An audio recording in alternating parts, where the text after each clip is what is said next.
Assalamualaikum warahmatullahi wabarakatuh.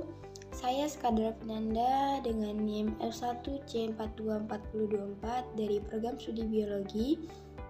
Di sini saya akan menjelaskan PowerPoint mengenai materi kinematika untuk memenuhi tugas UTS Fisika Dasar dengan dosen Ibu Yoza Fedriani, SPD MSI. Baiklah, apa itu kinematika? Kinematika adalah cabang fisika yang mempelajari gerak benda tanpa mempertimbangkan gaya atau penyebab gerak tersebut. Kinematika berfokus pada posisi, kecepatan, dan percepatan benda dalam ruang. Terdapat beberapa definisi kinematika. Yang pertama yaitu kinematika merupakan kajian tentang gerak benda meliputi pergerakan benda dalam satu dimensi maupun multidimensi tanpa memperhatikan penyebab geraknya. Kedua, perbedaannya dengan dinamika. Kinematika dan dinamika saling berhubungan, tetapi terdapat perbedaan di antara keduanya, di mana kinematika hanya menganalisis gerak, sedangkan dinamika mempelajari gaya yang menyebabkan gerak tersebut. Sebagai contoh, yaitu gerak mobil di jalan raya, benda yang jatuh bebas, atau bola yang dilempar. Terdapat beberapa konsep dasar kinematika seperti posisi, jarak dan perpindahan, serta kecepatan dan kelajuan. Apa itu posisi? Posisi adalah lokasi benda dalam suatu sumbu koordinat. Sedangkan jarak dan perpindahan, jarak merupakan total lintas yang ditempuh oleh benda. Perpindahan merupakan perbedaan posisi awal dan posisi akhir benda yang memiliki arah. Kecepatan dan kelajuan. Kelajuan merupakan laju perubahan posisi, persatuan waktu atau besaran skala. Sedangkan kecepatan merupakan laju perpindahan benda dalam suatu waktu dengan arah tertentu yang merupakan besaran vektor. Baiklah, untuk penjelasan lebih jelas mengenai dasar-dasar dalam kinematika, yang pertama adalah posisi. Posisi adalah lokasi benda dalam sumbu koordinat benda pada tempat yang sama, memiliki posisi yang berbeda jika menggunakan sumbu koordinat yang berbeda. Posisi adalah vektor yang berpangkal dari pusat koordinat ke lokasi benda. Jumlah sumbu koordinat yang digunakan bergantung pada jenis gerak. Terdapat beberapa jenis gerak, yaitu seperti bergerak pada lintasan lurus, lintasan bidang, atau lintasan ruang. Contoh sederhananya, jika saya berdiri 5 meter ke arah timur dari titik awal, maka posisi saya adalah 5 meter ke timur dari titik acuan tersebut. Dapat dihitung letak posisi atau rumus posisi menggunakan rumus posisi benda dari pusat koordinat dan rumus untuk jarak benda dari pusat koordinat. Yang kedua adalah jarak dan perpindahan. Jarak adalah panjang lintasan yang ditempuh tanpa memperhatikan arah. Misalnya, jika saya berjalan ke arah depan 5 meter dan lalu saya kembali ke arah tempat saya awal tadi 5 meter, berarti jarak yang saya tempuh adalah 10 meter. Begitu pula jika saya berjalan ke arah samping 5 meter, lalu maju ke depan 10 meter, maka jarak yang saya tempuh adalah 15 meter. Yang kedua merupakan perpindahan. Perpindahan adalah panjang lintasan yang memperhitungkan arah dari titik awal ke titik akhir. Dalam contoh yang saya jelaskan tadi, perpindahannya adalah 0 meter karena saya kembali kepada posisi awal. Jadi, jika saya maju ke depan 5 meter tetapi saya kembali ke posisi awal di 5 meter, maka tidak ada yang namanya perpindahan karena saya kembali ke tempat asal saya atau tempat semula. Perpindahan dapat dihitung berdasarkan prinsip vektor seperti rumus di bawah ini yang saya letakkan pada PowerPoint ini. Dasar ketiga yaitu kecepatan dan kelajuan rata-rata. Kecepatan rata-rata adalah perbandingan antara perpindahan dengan lama waktu melakukan perpindahan, terdiri dari velocity dan besaran vektor. Kelajuan rata-rata merupakan rasio antara jarak tempuh dengan waktu tempuh, terdiri dari speed dan besaran skalar. Bisa dilihat rumus untuk menghitung kelajuan dan kecepatan pada rumus yang saya letakkan di PowerPoint ini. Selanjutnya adalah kecepatan dan kelajuan sesaat.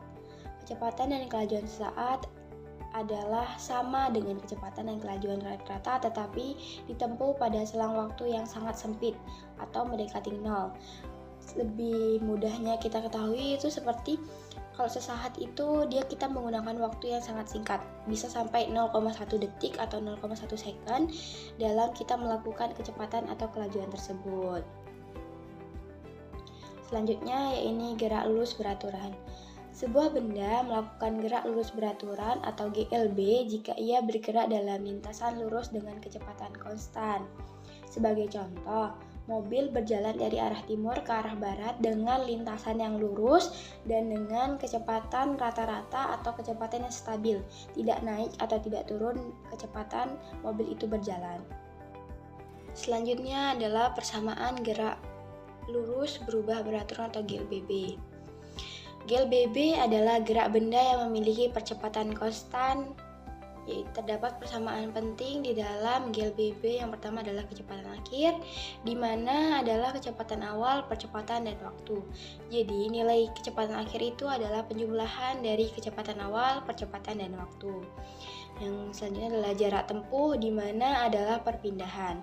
Sebagai contoh, bola yang dijatuhkan dari suatu ketinggian akan mengalami GLBB karena berpengaruh pada gravitasi.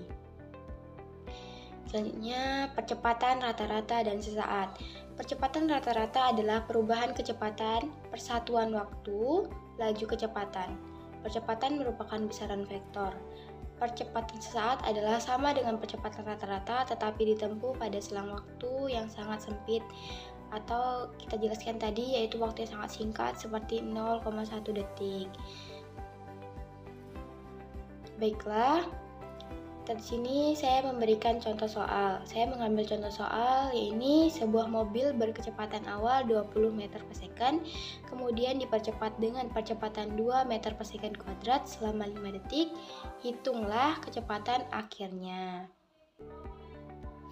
Oke, untuk menyelesaikan soal ini, yaitu soal sebuah mobil berkecepatan awal 2 meter per second, kemudian dipercepat dengan percepatan baru yaitu 2 meter per second kuadrat selama 5 detik, berapa kecepatan akhirnya?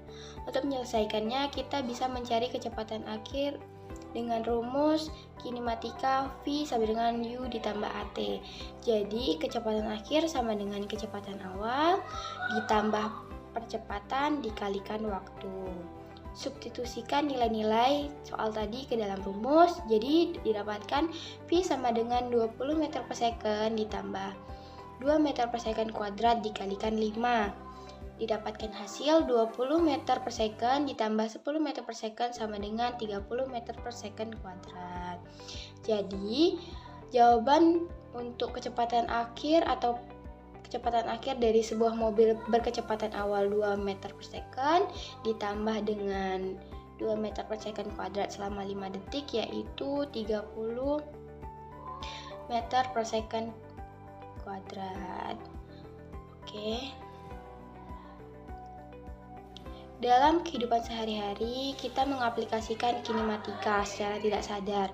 Seperti saat kita berolahraga atau berlari, kita memerlukan kinematika untuk memahami percepatannya atau kecepatan untuk kita mengatur energi dan performa kita sampai mana atau sampai sekuat mana kita bisa berlari. Selanjutnya, dalam transportasi, kita menghitung waktu tempuh dan jarak untuk kendaraan tersebut. Dalam bidang teknologi, kita sebagai contoh yaitu kamera dalam film menggunakan prinsip kinematika untuk merekam objek yang bergerak dengan kecepatan tertentu.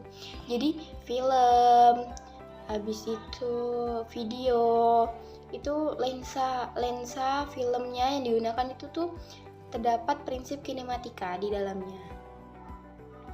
Baiklah, kita masuk di jenjang akhir yaitu kesimpulan. Kesimpulan yang saya dapat dari materi kinematika ini, kinematika membantu kita memahami gerak benda dengan mendeskripsikan posisi, kecepatan, dan percepatan tanpa mempertimbangkan penyebab geraknya. Pemahaman kinematika penting untuk berbagai bidang ilmu dan aplikasi sehari-hari seperti teknik, olahraga, dan transportasi. Baiklah, sekian presentasi PowerPoint ini dari saya untuk memenuhi tugas UTS Fisika Dasar. Saya Sekadar Finanda dengan NIM F1C424024 mengucapkan terima kasih. Wassalamualaikum warahmatullahi wabarakatuh.